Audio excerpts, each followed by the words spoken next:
All right. Hello, everyone, and welcome back. You've made it through the day. It's been a great day of education and new learning experiences, so thanks for sticking with us. Welcome back to Brushing Up on Quality 2.0, hosted by Beyond Clean and sponsored by 3M.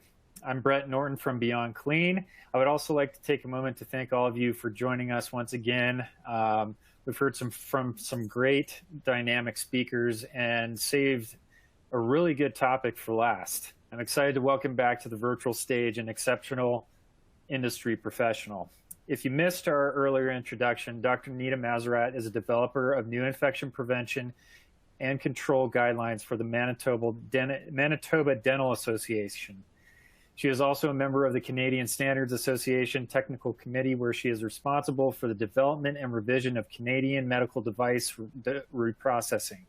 Dr. Nita is a passionate educator, and she continues to write and lecture on current topics in infection prevention and control and reprocessing for oral healthcare professionals. Dr. Nita is here to close out her three-part series with a discussion dedicated to planning for failure and the importance of risk management and documentation. Get ready to discuss the impact planning and monitoring can have on reducing failed tests during instrument reprocessing. She will also identify the role documentation has on accountability and sterility assurance. Let's welcome back Dr. Nita Mazerat.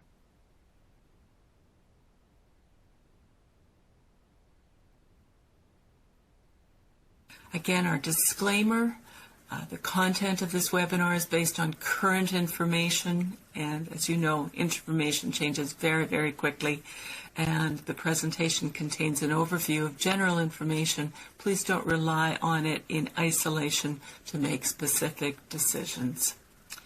I am an very proud educational consultant for 3M Company. Thank you to 3M for your support and for allowing us to provide education for dental offices for reprocessing. The objectives of presentation 3 is this whole series about sterility assurance. This presentation has been designed to discuss the role of planning to reduce the impact of failed tests and monitoring for reprocessing, describe the role of traceability and recall as part of failures, and list and describe documentation for sterility assurance. Staff who work in reprocessing need to recognize the significance of a failure and be trained to take necessary action subsequent to identification of a failure. Staff should be trained for reprocessing. It seems that of all the staff in our office, we have a tendency to think of reprocessing as the dishwashers. There's nothing wrong with dishwashing, but it's not the same as reprocessing. People who are doing reprocessing, staff who are reprocessing, need to be trained in reprocessing, and they need to recognize the significance of failure particularly. Offices need to have procedures in place to deal with failure, and this will form part of the office standing operating procedures. Again, just a quick review. We received guidelines from national standards, and that talks about what you need to do. Standard operating procedures in your office tell you exactly how you're doing it, which standardizes it, reduces the amount of controversy in the office, reduces the amount of friction between staff. It's a wonderful way to train, and it standardizes and normalizes everything in the office. Reports of no failures most often occur because documentation isn't occurring. Failures occur. You need to document. We learn as much from failures as we do from successes, but we do need to learn from them. And if it hasn't documented, it didn't happen, good or bad. Documentation in this day and age of knowledge, this day and age of liability, being transparent to our patients is absolutely necessary. Failure, as I said, it's only a negative when it becomes a patient safety incident. We learn from every error. Determining the root cause of that error is often the bigger lesson learned, for sure. We have to plan to reduce the impact of failure. In the first presentation in the series, the discussion was focused on the development of the standard operating procedures to tailor the practices, as I said, in your individual office to ensure that the standards from your licensing body is being followed. So it's the how we do it in our office. And I know that that can be really daunting for many people because they're not accustomed to writing. They're clinicians. We're all clinicians. It's those of us who are involved with lecturing, with universities that are accustomed to the writing. But start with something that you're the most comfortable with when you're doing those standard operating procedures. Write it down. Take pictures. It's, as I said, a wonderful training tool, and it standardizes the office. In the second and we also talked in the first about manufacturer's instructions for use. You need to have a device inventory for manufacturer's instructions for use. In the second presentation, we discussed qualification of the sterilizer and the sterilization process to assure the office that the equipment is working, the configuration of your packages and your loads are correct, and that when you run your packages that way and you run your loads that way, that you are actually going to get sterilization. And of course, the daily monitoring, the constant monitoring following qualification ensures continued successful sterilization. So let's review the steps for reprocessing. Let's examine sources of failure to provide strategies for reducing failure. So anyone who still thinks that sterilization, reprocessing only means sterilization has only to look at this graphic. And I'm using it with permission. I've adapted it a lot, but from Warrant Officer Plant, from the Canadian military. And you can see that we start with removing the materials that set and adhere at point of use between the materials. So we're starting on my left, probably your left as well, correct? So we remove materials that set and adhere at point of use. So that's where it starts and continues on, goes through cleaning and drying, functionality, inspection. If, again, many offices not inspecting, just assuming that things are clean, but not necessarily so. And I think Peggy Spitzer is going to be talking about cleaning, and I look forward to hearing what Peggy said. She will have done that before this lecture will be, so that will tie in very nicely. Thank you, Peggy. Cleaning. Devices must be clean prior to sterilization. Soil that remains protects underlying microorganisms during sterilization. What does clean mean? It took me almost 3 years to determine what clean means. When I went to my first conference at the Canadian Association for Medical Device Reprocessing, everybody kept talking about clean. Clean, clean, clean, clean. I know it. I get it. I understand it has to be clean. What does that mean? I finally realized, after hearing a lecture by probably Chuck Hughes or Jerry McDonald, that goes from visibly clean to verified clean to microscopically clean. So there are degrees of clean. Has to be at least visibly clean. Clean at the point of use to remove dental materials and body fluids at chairside prior to those materials setting or drying, particularly dental materials. We need to be asking our dental materials manufacturers to help us. Nobody knows their materials better than they do. Help us with how those materials are supposed to be removed. Disassemble devices as per instructions for use. If there aren't any instructions for use, contact the manufacturer, ask them if we're supposed to be disassembling. Open hinge devices. Keep your devices moist when they can't be cleaned immediately through the use of pre-clean enzymes or wetted low-linting towels that you've placed on top of the instruments. Soaking is fine, but not for any huge length of time. Pre-clean, always, to remove gross soil prior to manual or ultrasonic cleaning through the use of enzymes or rinsing by immersion in still water in a filled sink, not under running water, because that creates a lot of aerosol. Use pre-wash rinse in automated washers. Given the choice, between an automated medical washer and a washer disinfector, choose a washer disinfector. I remember at a Canadian Standards Association meeting, somebody said, "So who's using just washers, medical washers?" And that sort of bounced back and forth in my head for a moment. And I went, we are. Dentistry is using almost entirely washers, now starting to understand the joy of using a washer disinfector. But given the choice between just a washer or a washer disinfector, I advocate the use of a washer disinfector every time. Follow manufacturer's instructions for use for everything. Enzymes, the tools used, like real brushes, not toothbrushes or denture brushes, but real brushes that are designed for that purpose. Detergents, water quality for cleaning and rinsing, methods for cleaning. For handpieces that require purging following cleaning or lubrication, even in automated cleaner lubrication systems, consider installing an airline in the reprocessing area for this purpose. Read your manufacturer's instructions for use.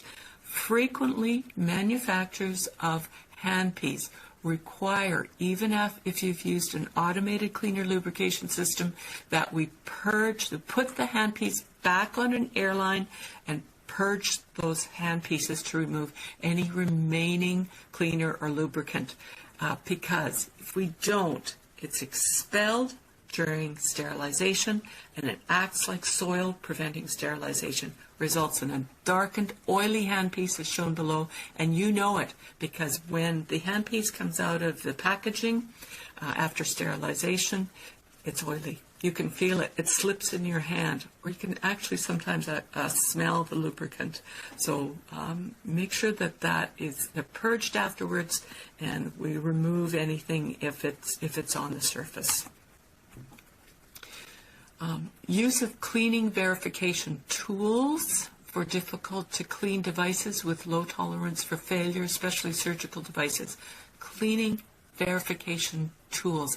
It's new for dentistry. They can be colorimetric, which means that they're in the form of swabs in a reagent that are used to swipe the device following the cleaning and then place back into the reagent, where you get a color change that demonstrates remaining organic soil, such as protein, blood, or ATP. Particularly if you are doing surgery.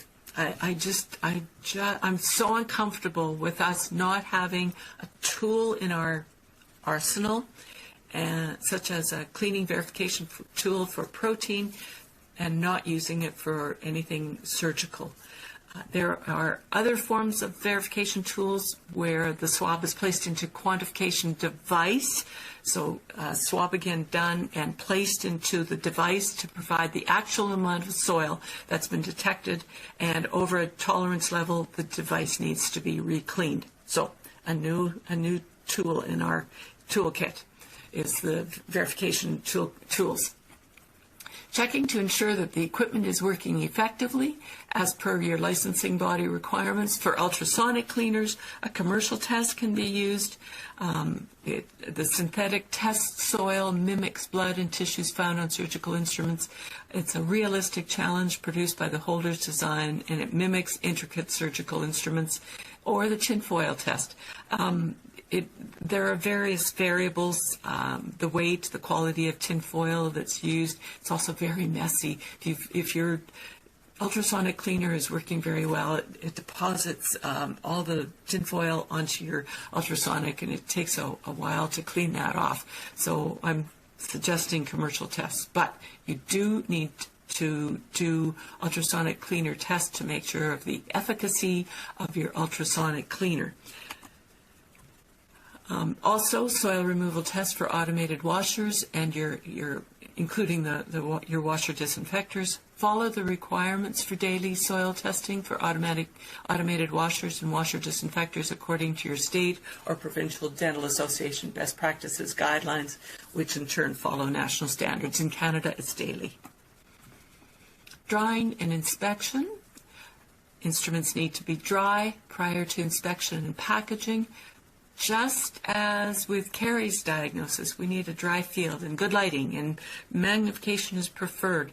So visual inspection of the instruments and devices also benefits greatly through the use of being dry. Have to be dry. You can't inspect an instrument that's not dry. Use of magnification, excellent lighting. The older we get, the more lighting we need. So make sure that there's good lighting in that area. Air drying is allowed for non-critical items. However, low-linting materials are required to dry semi-critical and critical devices that are not already dry, leaving the cleaning area. Lint acts as a foreign object in a surgical site, so we don't use bath towels, ordinary kitchen towels. We need to purchase low-linting. There's no such thing as no linting, but low linting towels that are used for this purpose if you are not using automated devices that dry your instruments and devices first. Fans are not used for drying any medical devices, and actually fans are not to be used at all in the reprocessing area because of the amount of dust that can be generated by the use of fans. Functionality, again, something else that we have a tendency not to do, and part of that I'm going to not lay blame, but plead with manufacturers that you provide us with functionality tests. Following drying and inspection for soil, our instruments should be inspected for corrosion, wear, and functionality criteria, such as sharpness. So help us with how that should be done. If the device is not working the way it's intended during patient care, the risk of patient or operator injury occurs when the operators are trying to force devices, such as a dull cutting device, for example. It also results in repetitive stress injury to operators. Time is wasted when we have to retrieve a functional device with increased potential for transmission during haste to leave the field, or retrieve new instruments and devices and return as quickly as we possibly can to the area. And you've also got a cranky operator then. So cranky can result in injury to patient or operator. Lubrication, similarly. Omitting lubrication to hinge devices will eventually lead to difficulty with operating the device. This not only places the patient at risk, of course, because we're applying more force, also to the operator for repetitive hand injuries, as I mentioned before. Manufacturers should be contacted to encourage improved instructions, including functionality, as I said, and lubrication of dental devices. Packaging is an essential step in reprocessing so that sterilized items will remain sterile in storage. Peel pouches need to be sealed so that there are no openings at the seam. They remain uncompromised during sterilization. Pouches that open frequently during sterilization there might be a problem. You might have an entire lot where the seams are opening. If everybody's noticing at the same time, then you should stop using that lot or batch of peel pouches. Contact the manufacturer. They may have even sent out a recall for you, but you may not have reached. That recall may have not have reached you. They may also be overfilled. You might be placing too many. Remember that there is an optimal number of devices that should go into a peel pouch, or they may be too small for their contents, especially cassettes. I've often had offices say to me, we place our cassettes into a peel pouch, and those peel pouches are often opening. It's because you're not allowing enough space. You need to have at least 3/4 of an inch all the way around the cassette, so that there's room for expansion during sterilization without those seams opening. The wrapping method requires use of a tortuous pathway to prevent microbial migration into the contents, and this is done always using 2 single sheets of wrap or 1 composite bonded sheet. You'll know what you're purchasing, or you should know what you're purchasing. Always 2 single sheets of wrap, and then sealed with autoclave tape. That also acts as an external chemical indicator. There is confusion amongst folks thinking that that second sheet does not have to be used for anything other than surgical sets. That's not true. You need for storage and even for aseptic presentation. Wrapped packages need to be wrapped with 2 single sheets. We're all aware that much of our reprocessing results in excess waste. I get constant comments about how we're not green, we're not green, we're not green. We look forward to advances in packaging that allow reusable packaging, and I know I have every confidence that manufacturers are working on that right now, and I'm certainly looking forward to that happening, because we all understand we're all in this together with climate change, and none of us enjoy the fact that we are also producing so much packaging, so much trash, and we're not happy about that, but we have to do it at this point until we have other solutions. Labeling puts the puzzle pieces together. Label the packages using labels from a medical grade label gun, or you can do it manually using a Sharpie that's specific for MDR purposes. You need to place the date of sterilization, sterilizer number, the cycle number, only on the plastic side of peel pouches or on the tape for wraps. Labeling is performed to be able to coordinate the packages that were sterilized with the date, sterilizer, and load, and any other information that the office feels is helpful. Some people use colored tape to identify packages that are, for example, that are wrapped packages that are for surgical, others for endo, and so on. So your wrap packages require identification of the contents so that you know what's inside. That in turn is then able to be matched to the most recent spore test. That's the whole idea, making sure that our packages are traced to a successful spore test. When the spore test passes, then no further action is required other than documentation for the pass. However, if the spore test does not pass, especially for those 24-hour incubation times, it's critical that packages are labeled to be able to identify them, and not just labeled, but that we've got transference to the patient chart. So if we can trace the origins of a can of tuna, we're doing it now. I'm seeing it with meat, many other traceability in food. Why can't we trace the instruments used on patients? And the simple answer is we can. It can be done very simply. It's the final step put in place by transferring the information on the labels to the patient's charts. That way, if a recall is needed, we know who to contact. We can do it simply by transferring the label information to the patient charts.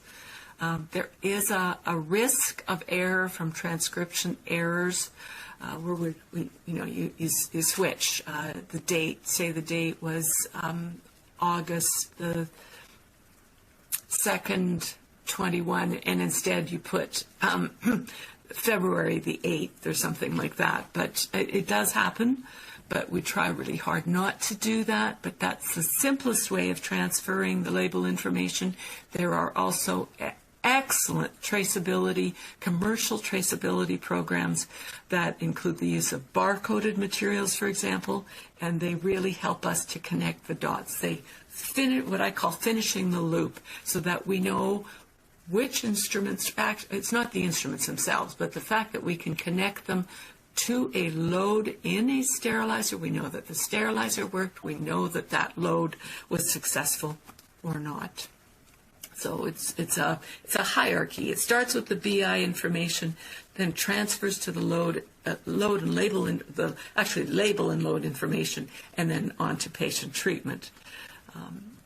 So planning for failure. What needs to be in place in the office? So to review, you need your standard operating procedures. I know I sound like a broken record. I can't emphasize more how important it is that you have those standard operating procedures in place. That means that you need to have read your national or your provincial or your state licensing body guidelines. You need to know what the standards are and to tailor them to your office. It doesn't have to be fancy. Pictures are a great way of doing it if you want to do it that way. And it's a huge project, I know. So start gently, but start now. And including that inventory of manufacturer's instructions for use, that's a big one as well. If somebody's on holiday, if the dentist is on holiday, that might be a good time, and the rest of the office isn't on holiday. That's a really good time to start doing that. Just saying. You need equipment qualification and installation. You need individual package and load qualification at installation, monitoring for continuous quality assurance, and documentation. So, what constitutes a load release? It's not because the sterilizer has gone ding, and too frequently people are even removing those packages before they're cool and dry.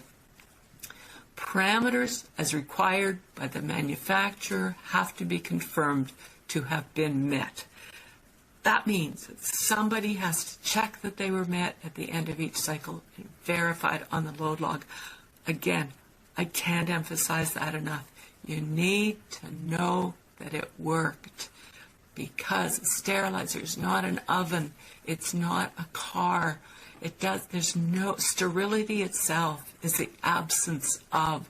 So instead, we have to have all these things in place. Broken record. I know I'm sounding like a broken record. I can't emphasize it enough. There are type 5 or 6 internal chemical indicators in every package. Why? Because we need to know that the steam penetrated. How do you know that that load was not packaged too tightly or too close to the edges of the sterilizer? We don't know unless we have a type 5 or 6 internal chemical indicator in every package, and that people are following all those other things that were done. People cheat when they're in a hurry, and that's what happens. External chemical indicators demonstrate that the load has been processed, as we said. Packages are dry and cool. Packages are intact and uncompromised.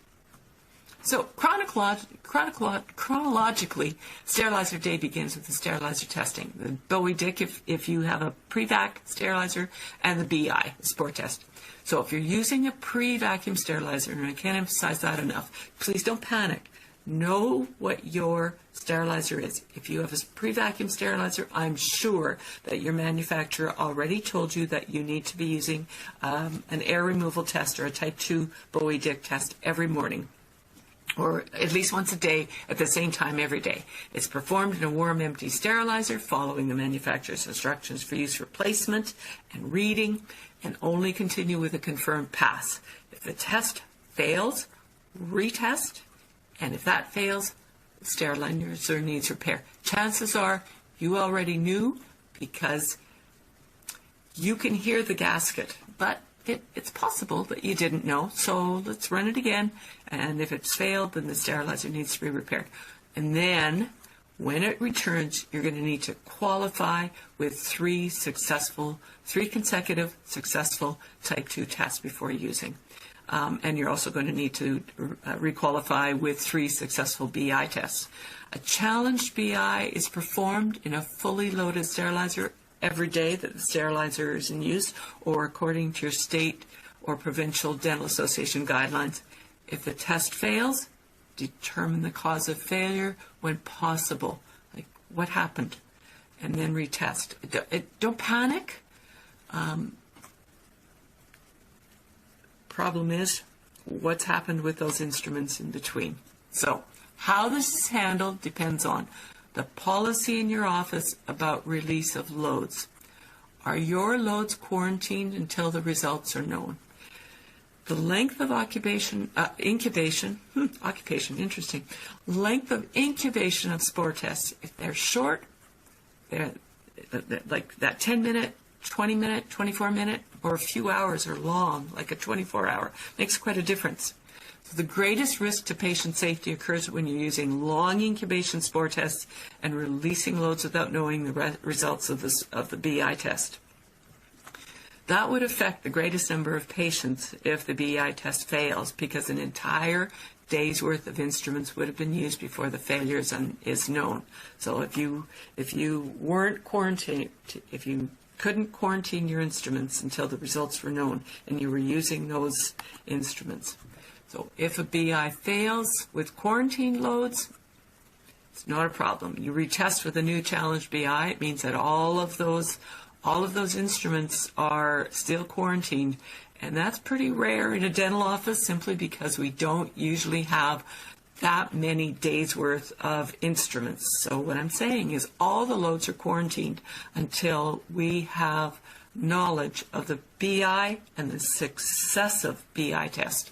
So you continue to quarantine. If inventory is required, and who doesn't, reprocess the package that have been reprocessed since the last negative BI in a known safe sterilizer. If the sterilizer requires servicing, remember to requalify with 3 consecutive successful BI tests when it's returned after servicing. What if the loads have not been quarantined? And that's what happens more often than not. You're going to need to recall all the packages from that sterilizer since the last negative BI, reprocess them in a known safe sterilizer. But what about the patients? You need an office policy about notification of patients since the last negative BI. And frequently, offices don't have policy, haven't talked to patients about that before, and are calling their state or provincial dental association to say, what am I going to do with that? As with everything, it's best if you're prepared first and know what you're going to do with that. That's why it's so important to have a program of traceability of instruments to patients in the patient records, because then you know who you need to contact. Wait, of course, until the results of the retest is known, retest of the BI is known.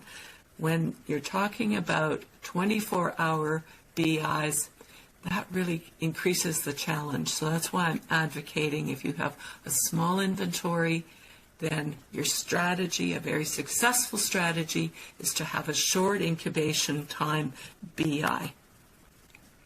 Your load logs document the details of each sterilizer load. You need to document with load logs. I suggest the following. You need to have a sterilizer number and a type, if that's useful to staff, as a reminder of required cycle parameters, the date, cycle type or cycle parameters for time and temperature and pressure, load number, types of packages, how many peel pouches, how many wrap packages, for example, your physical parameters, pass or fail, external chemical indicators, pass or fail, biological indicator. Many people have a separate log for spore tests. I like them on the load log. That's just personal. You do whatever you feel that works in your office. And then, of course, air removal monitoring if it's applicable for the pre-vax. This is a sample load log. just gives you some idea as to the kind of thing that I'm talking about, the criteria that I've mentioned. There are many sample load logs available to you on the internet, and then modify them so that it works for you. Confirm, of course, that the external indicators have passed, and I talked about that before. They provide visual evidence that the package was exposed to a sterilant. That's all they're doing. Check again. Upon removal from the sterilizer, during transport to storage, during transport to patient care, and during your aseptic opening of the devices for care. That's the externals. What if they fail? You don't use those instruments. When you determine it at the time of release and when removing the packages from the sterilizer, the contents can simply be repackaged and re-sterilized. If they're determined subsequent to release, then the contents are reprocessed as if you use them for patient care. So if you've already placed them into storage, then they're reprocessed right from the beginning, right from cleaning, beginning to end. Provide operator confirmation on the load log with the operator's initials that external indicators have passed in that cycle. Confirm that internal indicators have passed. Internal chemical indicators are placed into every package in the most challenged position in the package, determined arguably by the user. For packages where the internal chemical indicator cannot be visualized from the outside, this is performed immediately upon aseptic presentation. As soon as you open the package, you check your type 5 or 6 immediately to confirm that it has passed. Devices inside your packages where the internal chemical indicator hasn't passed are reprocessed again as if the contents have been used. And when the internal chemical indicator did not pass, the contents are not used and returned to processing, and at the same time, document the failure immediately on the load log. Consider having a policy in place for a load recall when there's more than one package where internal chemical indicators have not passed. Remember, this is a load mostly of wrapped, not mostly, made up entirely of wrapped packages so that you had no way of knowing, being able to see. One of the strategies that people are using is that they always have a peel pouch in with wrapped packages, and that way they receive immediate visual feedback that that chemical indicator has indeed passed. But the challenge for chemical indicators in a peel pouch is not the same as that for cassettes in a wrapped package. Determine the cause of failure prior to using your chemical indicators from the same lot number, because sometimes it's the entire lot where there's a problem. Have policy in place and training to ensure standardization of your practices within your office, which they serve to prevent patient safety incidents. Again, going back to, if somebody sees a failure, they need to know what to do about that failure. You can't ignore it. You need to do something about the failure. And as I said, for added assurance, some offices use an in-office test package PCD with an internal type 5 or 6 chemical indicator in those loads. So they use their in-office test package PCDs, but rather than placing a BI in it, in a purely wrap package load, they use that in-office test package PCD simply with an internal chemical indicator, and then they open that test package, the PCD, and have a peek at the type 5 or 6. And if it's passed, then they're comfortable about releasing that load. But otherwise, you're dealing almost essentially by saying we're doing it on past parameters. However, there are internal type 5 or 6 in each package, and that will be determined when the package is opened, and we go back to, if there's a failure, now we have to act upon it. So each package still requires an internal, as I said, to ensure that loading and packaging was done correctly for steam penetration. Other documentation that's suggested This is one that you may not have ever considered: informed consent at new patient exams or updated policy for recare patients. So when you have a recare or recall, some offices call it recall, some call it recare. One of the greatest causes of anxiety in a dental office regarding reprocessing errors and sterilization failure is that patients will need to be contacted to inform them about this. It'll be accompanied with a recommendation to be tested for blood-borne diseases, very similar to patients being contacted in the event that a staff member has received a significant exposure or an exposure to blood-borne disease or to blood. Because discussion about the potential of either of these events occurring provides patients with that information at a time when it's, I won't use the word jovial, but it's a neutral time. So new patient exam, recall exam, the tone is neutral. There's no anxiety during that time about it. So you're informing patients about that. They're just being transparent information about office processes. So you're telling them that if this should occur, then they'll be contacted, and this is the process that will occur because we had a failure and we're just making sure that you are fine. So that occurs in a positive, calm environment, and it encourages patient interaction rather than calling them saying, we have a recall, and they're panicking. They're panicking right from the get-go. Provide the patient with a copy of the steps that will occur for both of these anxiety-ridden occurrences, both a recall due to a sterilization failure and due to a significant exposure. Send it home with them. They'll throw it away, for sure. They'll forget you ever talked about it. However, it's office policy. They might remember, and especially when you reintroduce it at each recall, every 6 months. They're hearing that. So it will, after a while, they're getting that awareness. They're being comfortable with it. If you have a policy update, talk about it then as well. Tell them about the policy update. So when we predict and we prepare, we appear organized and competent. When we don't, we appear to be unprepared. Mostly, we're making excuses. It's not a good thing to have a BI failure, but it occurs. Have we got everything in place? Hopefully you do. Put yourself into their shoes. Consider various strategies to mitigate that situation. Actually, not in patient shoes, but imagine yourself in that situation. What can I do to prevent that from happening in my office? Having sufficient instrument inventory so that they can be quarantined if you've got a long incubation period, a BI incubation period. Probably easier to use a system whereby you're using a shorter incubation period.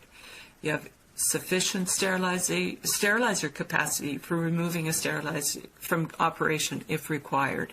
In large offices where you've got many staff members reprocessing, consider the use of dedicated reprocessing personnel and hospital-sized washer disinfectors and sterilizers, and even people who are trained specifically for that procedure.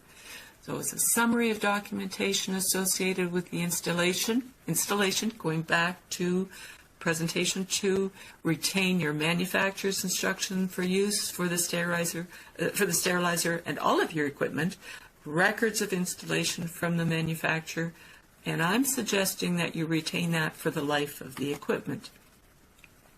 Summary of the documentation associated with installation of a sterilizer from presentation 2. Document your rationale for the contents of the packaging. Use photos. I love the use of photos for the view-at-a-glance reviews and training. Results of initial performance qualification, including any configuration failures, followed by reconfigurations with a pass. Wonderful training. Summary of documentation for annual performance requalification. And I think that's something that I omitted in presentation 2. That performance qualification and requalification should be annual. Do it at the very beginning when you've got a brand new sterilizer, and then it should be done annually. As all IPAC documentation should be done. It's reviewed annually and updated at that time. So document your results of annual performance requalification and your results of performance requalifications due to any changes in packaging, individual packages, and or load configurations. Sometimes people do it too when they change staff. Maintain your records for requalification following major repairs or a move, or even if you have to move that sterilizer, if you have to move it enough that you actually unplug it from its utilities, then you need to requalify it. So whenever there's a failure, documentation provides a strategy for cause of failure that can be useful to establish a pattern for repair technicians and for users. You need results of 3 successful consecutive Bowie-Dix, results of 3 successful consecutive BIs. And for routine maintenance, document your required daily, weekly, monthly, annual maintenance requirements for equipment. Your document routine equipment servicing, suggesting the use of checklists developed upon purchase and per the manufacturer's instructions for use at installation of new equipment. I'm suggesting the retention of records for the life of the equipment, especially records of service.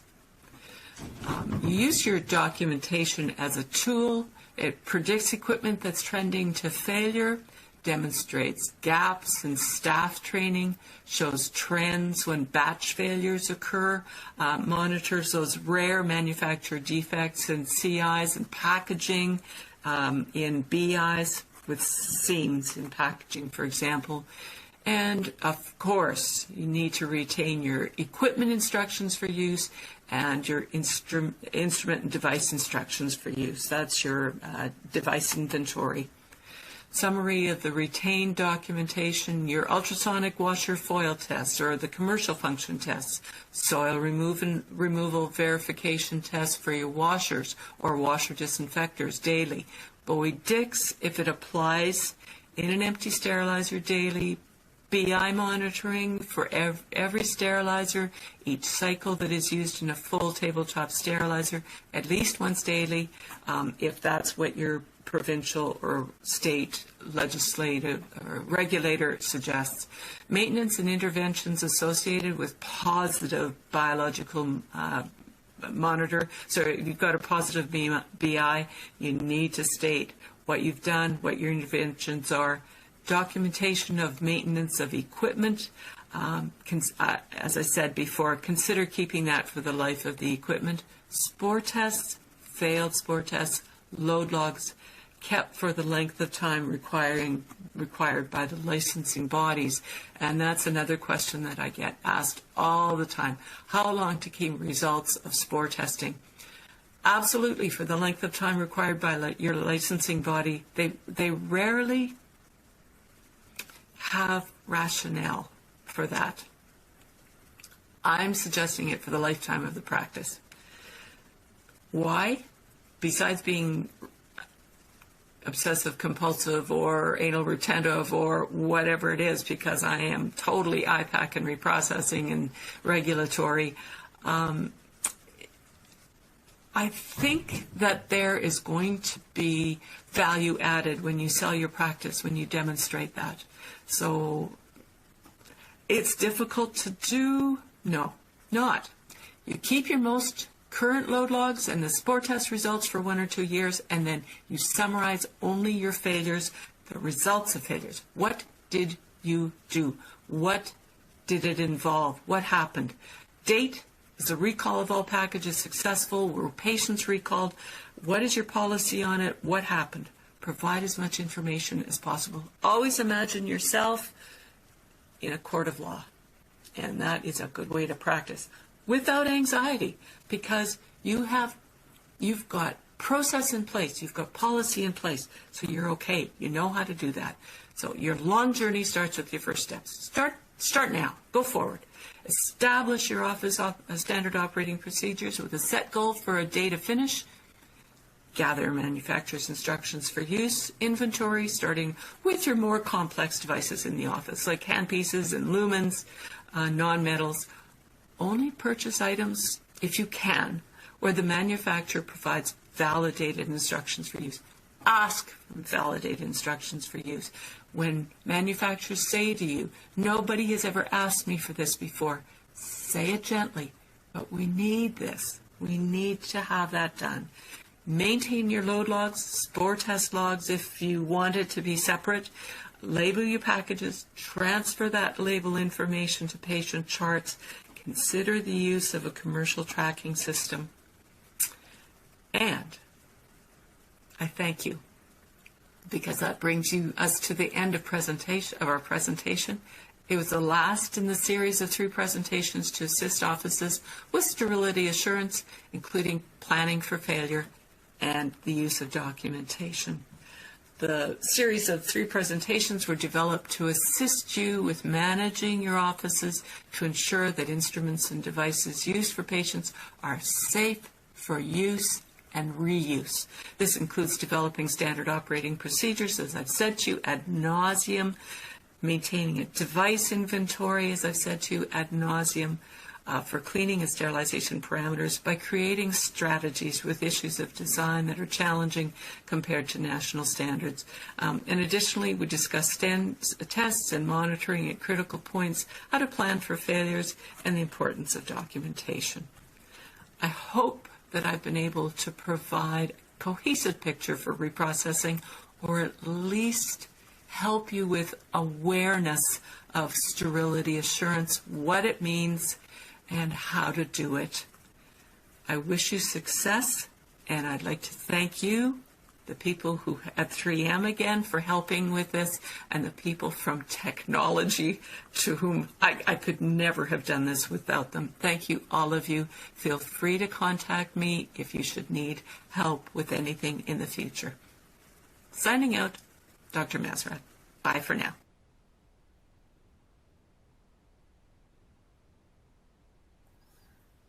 All right.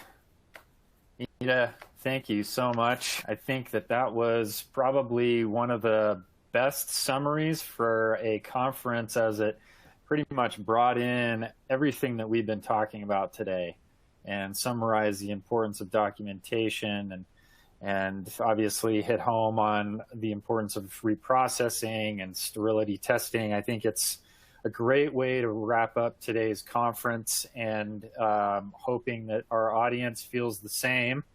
I don't see that we have any Q&A today, so Nita, I was going to ask if you had anything to add while you're with us live. I hate my voice.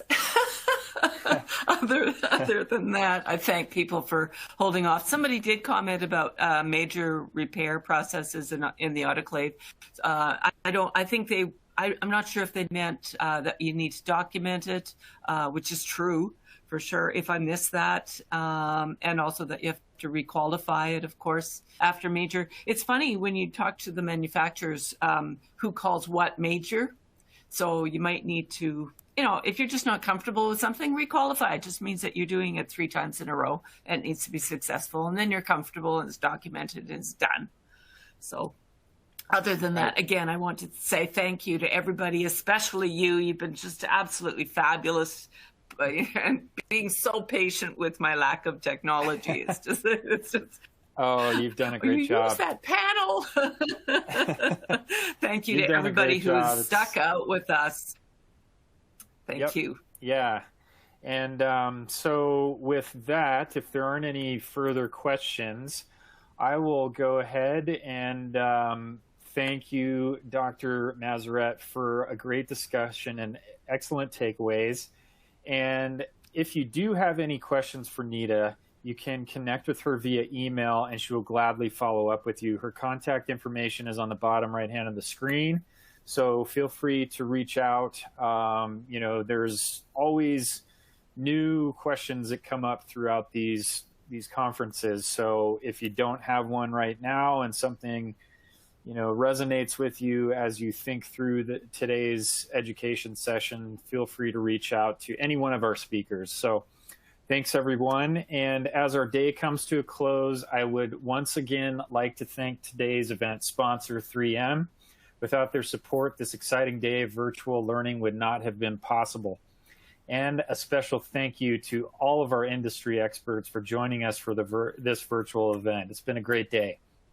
I'd also like to recognize all the professionals who reprocess surgical instruments across the board and who also reprocess dental instruments, and also in the dental industry who focus and really place a huge amount of importance on infection prevention. I think that is a huge takeaway from today's conference, and we do thank you.